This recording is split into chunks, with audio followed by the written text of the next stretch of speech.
Inflation is up again. Canadians are unhappy and power of sales is at its all-time high. What's going on with the market? Are we going to see another big surprise in 2025? Hi, Ryan here. So today we want to talk about a few macroeconomic data points that I found interesting that may help you to better understand what's going on with the real estate market and further supplement the data we talked about before in the previous videos about the GTA real estate market. We saw that January was a slow month and February this month is even slower, which is against seasonality, right? Usually February should be busier than January, but today, February 26th, the data we have seen so far in February it's actually less sales than January. That's bad, right? Usually like February should be more sales than January. So that's against seasonality, it's bad. But what's causing this? Like what's the reason behind it? Today we want to dig a bit deeper. So let's take a look at the screen. On the screen, you will see that this is inflation data, okay? We just had January inflation numbers, just got it this month. The next number is going to come March 18th. So for now, when we look at January inflation numbers, it doesn't look too bad on the Canadian side, right? 1.9% inflation, and the CPI is slightly up from December, but it's not shooting up, right? So overall, it doesn't look bad. But the problem is the core inflation, okay? And on the US side, the inflation is going up and it looks like the CPI is shooting up too, right? So on the overall inflation, still US looks more problematic than Canada. But if you look at the core inflation data, this is where it gets tricky because core inflation excludes the most volatile components such as food or energy. And this is the number that Bank of Canada really likes to look at when deciding whether to increase or decrease rates in the future, right? So they base a lot of their decisions on inflation, especially core inflation data. And in Canada, we can see that core inflation shot up from 1.8 to 2.1% in 1 month. And CPI, the core CPI, like actual price of our stuff, right? It's higher. This has reached all-time high. And this excludes the HST exemption we've had during the holidays. Remember, core inflation, all these measurements, they include the HST in the prices. So if you add HST on top of the January number, then it's going to look even higher. So this 2.1% is even understated. And that's a problem, right? And that's a change in people's mindset because it's a surprise, okay? And we do not like surprises. Why? Let me remind you what happened when the market had a surprise, okay, in the past 2-3 years. And on the screen, let's take a look. These are basically 3 lines at 3 different points in time in the past. And they have represented 2 major surprise time points, okay? And it made the market really took a turn. The top is where Canadian interest rate is the blue line, US interest rate is the gray line, okay? And the bottom, we have lined them up by time, okay? So the bottom is GTA, this is Toronto real estate market, months of inventory, okay? It represents how busy the market is, whether it's a seller's market or buyer's market. We know that sort of anything under 3 is a seller's market, anything above like 5 is a buyer's market, right? So you can see the market has gone through some up and downs in the past 2 years since January 23. And this data goes from January 23 to January 25, okay, exactly 2 years. So the market went through some up and downs. The first data point is January 2023, and that's when the rates were shooting up, right? Before that, before the rates were shooting up, basically this was like March 2022, that's the peak of the market. So when the market was the busiest, it was scorching hot market in GTA. As soon as the news to say, hey, we may start increasing rates, the market tanked in 2022, right? So between April, May of 2022 to the beginning of 23, there were 8 consecutive rate hikes to control inflation because inflation was already going up at that point.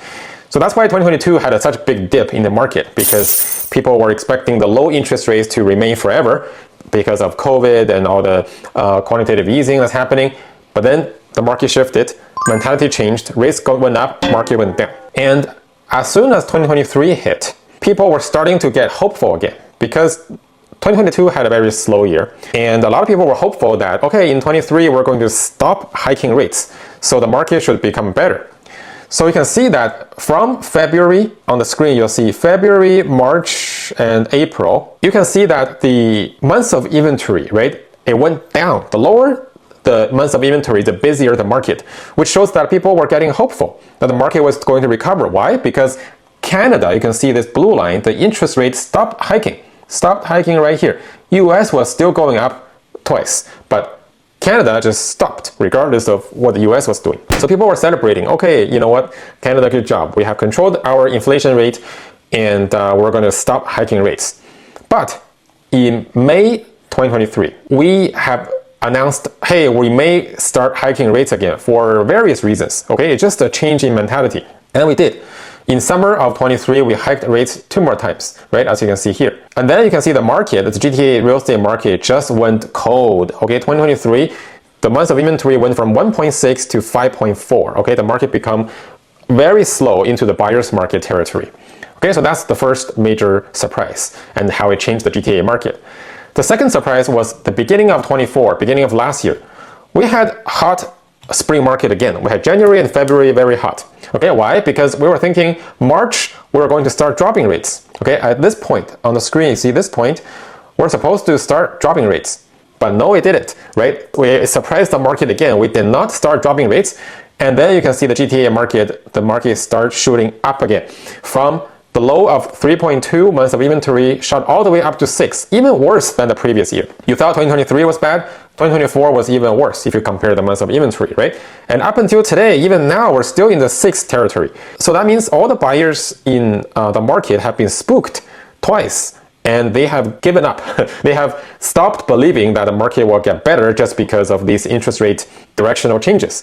So that's why when you saw 6 consecutive rate cuts last year, it did not make the market better. So you see the market is still at 6 territory in the months of inventory. So that's the problem we're seeing today.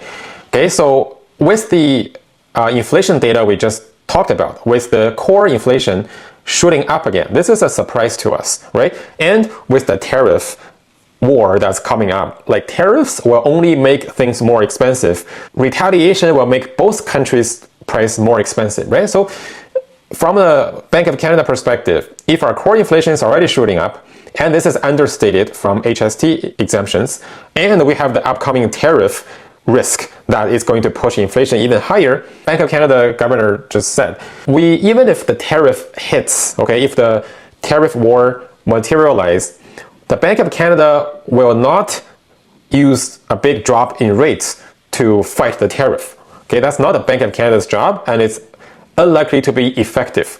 He wants the government to do something like encouraging interprovincial trades or encouraging building more trading relationship with other countries, expanding our trading partnerships with the rest of the world.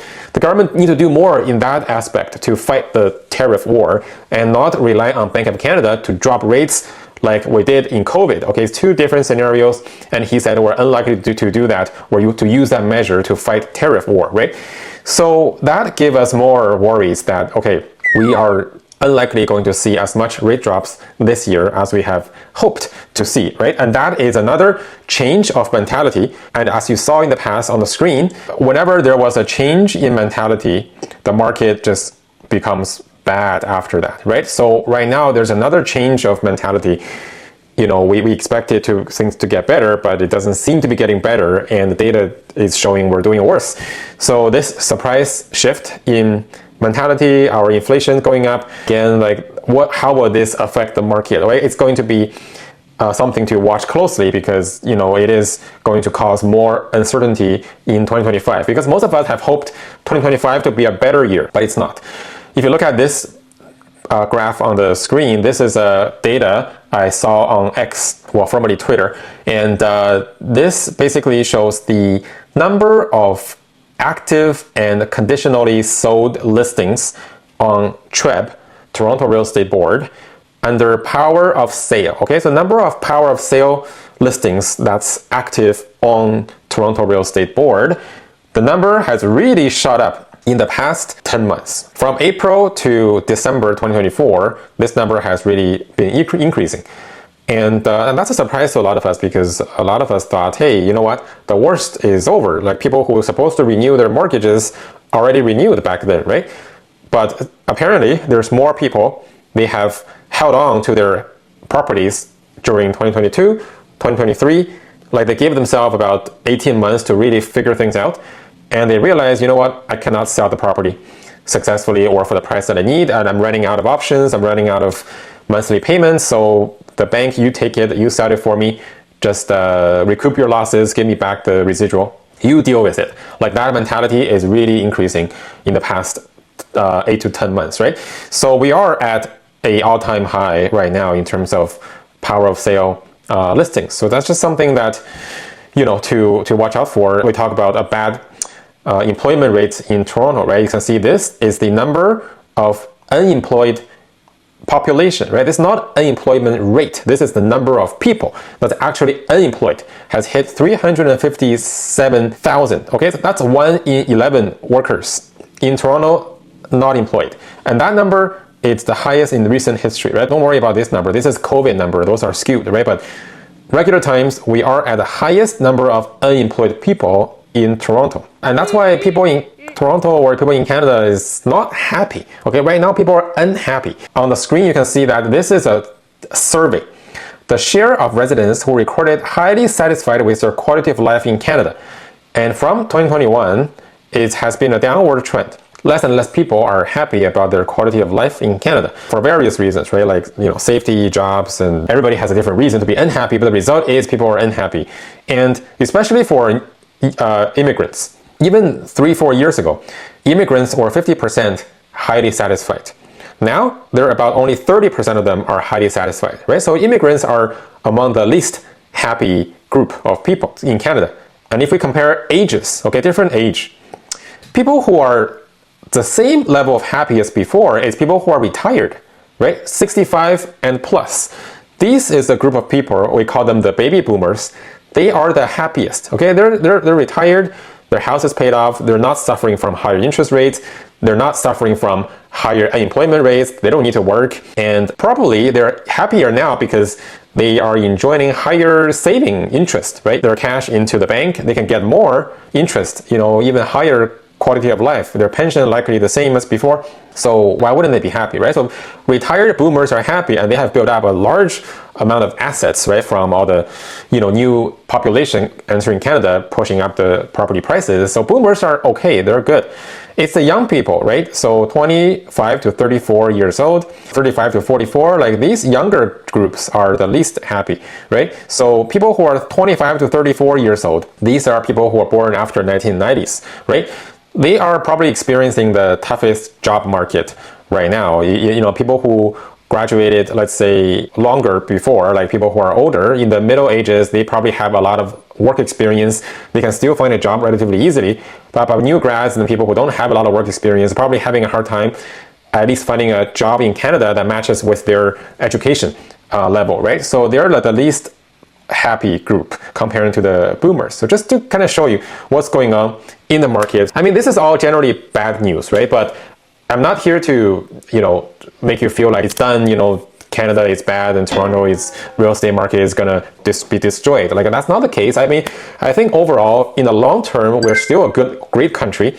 Toronto is still a great city. Good locations in Toronto are going to still see high demand. Even in February, like we have sold many listings for, you know, very good prices. I mean, there's still good transactions, good buyers and users that are buying real estate.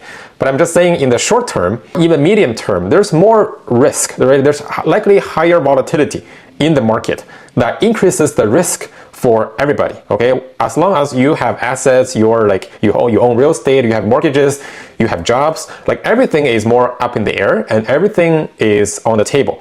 So just make sure we understand the market condition, the risk we're facing, and properly educate ourselves to better hedge our downside. What's the worst that can happen in your own situation? Protect that downside with all you can. Maybe even if that means you give up some upside, but protect your downside because we're entering a period of higher uncertainty and we want everybody to stay safe, and whether it's both physically safe and financially safe, okay? That's it for today. Just wanted to share my thoughts and hope this was useful. If you like this content, give it a like, subscribe. See you next time. Ciao.